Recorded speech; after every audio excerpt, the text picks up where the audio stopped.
As a dog owner, you may wish to visit a dog park. Some people might not know that there is a certain etiquette you must follow in order to ensure a positive socialization experience for you and your pet. Shelley from the Surrey Animal Resource Centre has some more information for us. Hi, I'm Shelley Joaquin, the manager of the Surrey Animal Resource Centre. Today we're going to talk about dog park and dog park etiquette and how we introduce dogs at the shelter. Tegan's working with Cheetah and she's just doing some impulse control behaviors like teaching him to sit and teaching him to come, and she's going to be working on some collar grabs as well, and those are really good foundation behaviors to have.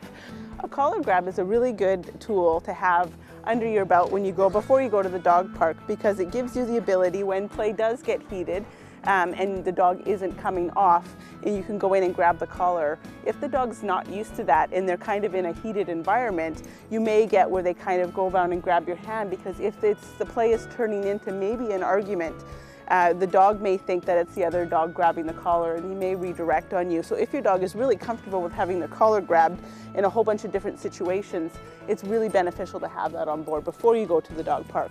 Good job, guys. Once we get the dogs introduced, we want to make sure that both dogs are enjoying the play and it's not really one-sided. So we do what we call a consent test, and that's where if we feel the play is getting too rough or if one dog is feeling a little intimidated, we'll call the dogs off, give them a break, and then see if they want to continue engaging in play.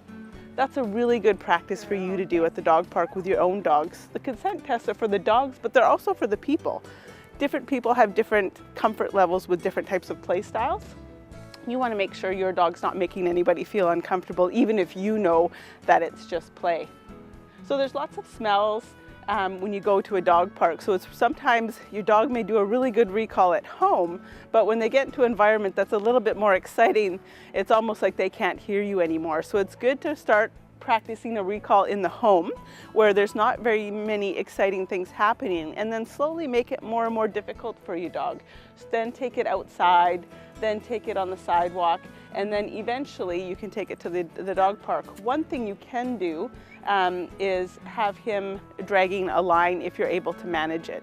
Now some people do get upset when you take treats to the off-leash park, but I always think it's a good idea, especially when you're asking a dog to do something really, really difficult, like come to you when they're in the middle of a play session. It should be something that is heavily rewarded. So food is always good. You can always watch if there is a dog that is a little bit resource guardy with the food, is you can walk away from them and then reward your dog. Another thing to know about dogs is when it's very normal for dogs when they reach the age between 1 and 3 that there will be a reduction in play, and they'll also tend to have a lower tolerance for dogs that come in really strong or rude. So you may see a dog, or as your dog matures, he may have a less tolerance and may growl or back away from dogs that are kind of coming on rude, and that's normal behavior. Dogs are allowed to argue, they're just not allowed to assault. Don't forget, you can also visit our website anytime at www.animalshow.ca. Welcome back to the Surrey Animal Resource Centre. Today I'm going to introduce you to two of our shelter residents, Frosty and Gingerbread. If they come out for a little bit of a visit, you'll be able to see that they are in fact a pair of gerbils. And Frosty and Gingerbread have been with us for about 3 months. They have kind of an interesting story. They were found in a mall bathroom. Someone had sort of abandoned them in a box in the bathroom. Thankfully, the person who found them in their box knew to call us here at SARC, and we've been trying to find them a forever home since then. Frosty and Gingerbread are probably about a year old. They're both male gerbils, so they can be housed together. As you can see, they love to burrow. They also love craisins as a little snack, although, like us, they can't have too much sugar in a day or they'll get a little on the chubby side. They're looking for a home where someone will be able to spend a lot of time with them, be interactive with them. They both like to be handled and would make an excellent pet for most homes. If you're interested in hearing more about Frosty and Gingerbread, please contact us at the Surrey Animal Resource Centre.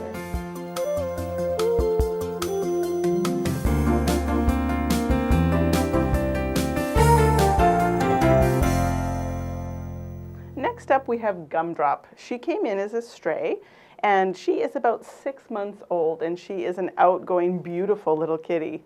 So we are holding her for a few more days to see if an owner comes forward to claim her, and if not, she is going to go up into adoptions. So young cats tend to need lots to do, and they can get kind of frustrated when they're confined to small areas. So we provide lots of enrichment, lots of toys, lots of times out. In this room in particular, we've got lots of light and they can see outside. Right now she's watching the train go by outside. So it's kind of like a TV for cats. So having cats at home and having access to windows is a really good thing for them to be able to look outside and see what's going on. She's wanting to explore a little bit. Cats love to be up high, so she's looking for the safest place. So when they are feeling a little bit worried, they do look for elevated surfaces where they can rest on, and they can look down to make sure that there's no dangers in the way. So at 6 months, they're almost full grown, but as you can see, she probably has a little bit more growing to do. And she's got a unique little tail. It's got a little bit of a kink in it. Sometimes they're born with kinks, and sometimes it can be due to injury. But because we don't know her past, her coming in as a stray, we're not really sure. But it just gives her a unique look and just adds more personality.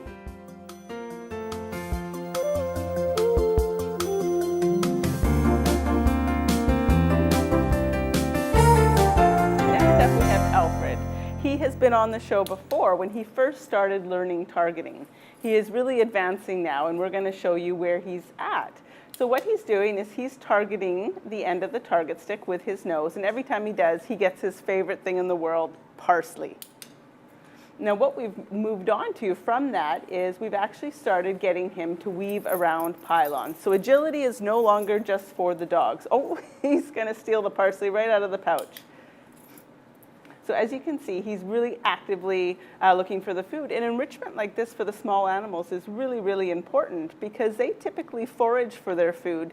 So getting their food in a bowl, it can be quite boring for them, especially when they live their lives in a cage. So by providing enrichment, like having them work for their food, really provides a lot of enrichment and activities they can do throughout the day. So he's doing really well going around those cones. There has been some research to show that animals in the shelter are a lot of times stressed because of that lack of choice. So by providing training where the animal can choose to engage in a behavior or not, and the consequence of getting the treat or not, really provides a mental stimulation that's so important for animals in captivity. To see these or any other animals available for adoption,